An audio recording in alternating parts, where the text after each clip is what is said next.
ఏపీలో ఎన్నికల సమరం హోరాహోరీగా సాగింది. గెలుపుపైన పార్టీలో అంచనాలు పెరుగుతున్నాయి. మెజార్టీ సీట్లపైన ధీమా వ్యక్తం చేస్తున్నాయి. కానీ పోలింగ్ సరళి మాత్రం నేతల అంచనాలకు భిన్నంగా కనిపిస్తుంది. ప్రధానంగా వైసీపీకి కంచు కోటగా చెప్పుకునే రాయలసీమలో ఈసారి ఓటరు తీర్పు అనూహ్యంగా ఉంది. పోలింగ్ సరళి విశ్లేషణలో ఆసక్తికర అంశాలు తెర మీదకు వస్తున్నాయి. ఇక్కడ మారుతున్న లెక్కలతో మొత్తంగా రాష్ట్ర ఫలితంపైనే అంచనాలు మారుతున్నాయి.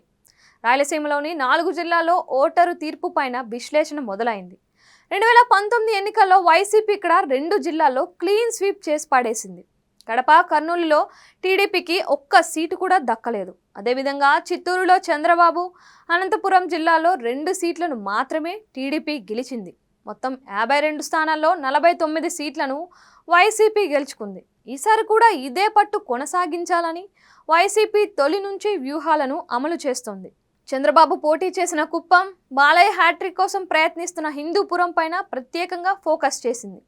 ఈ నెల 13న జరిగిన పోలింగ్ తరువాత పార్టీలు ఓట్ల సరళిని పరిశీలించారు. ఎవరికి ఎక్కడ గెలిచే అవకాశం ఉందనే లెక్కలు వేశారు. వైసీపీ అంచనా వేస్తున్నట్లుగా గతంలో సాధించిన స్థానాలు తిరిగి దక్కటం కష్టమే అని అంచనాకు వచ్చినట్లు తెలుస్తోంది.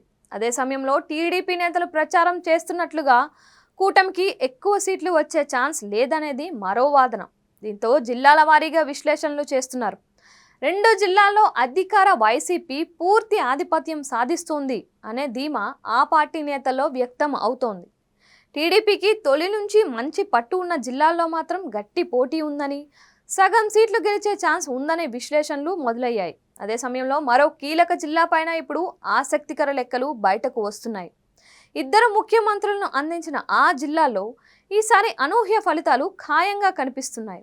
ఒక కీలక నియోజకవర్గంలో వచ్చే ఫలితం రాష్ట్రంతో పాటుగా దేశం మొత్తం చర్చకు కారణంగా నిలుస్తోంది అని పెద్ద ఎత్తున ప్రచారం సాగుతోంది. అదే జిల్లాలో గతం కంటే మెరుగ్గా ఒక ప్రధాన పార్టీ అభ్యర్థులు సీట్లు గెలిచే పరిస్థితి కనిపిస్తోంది.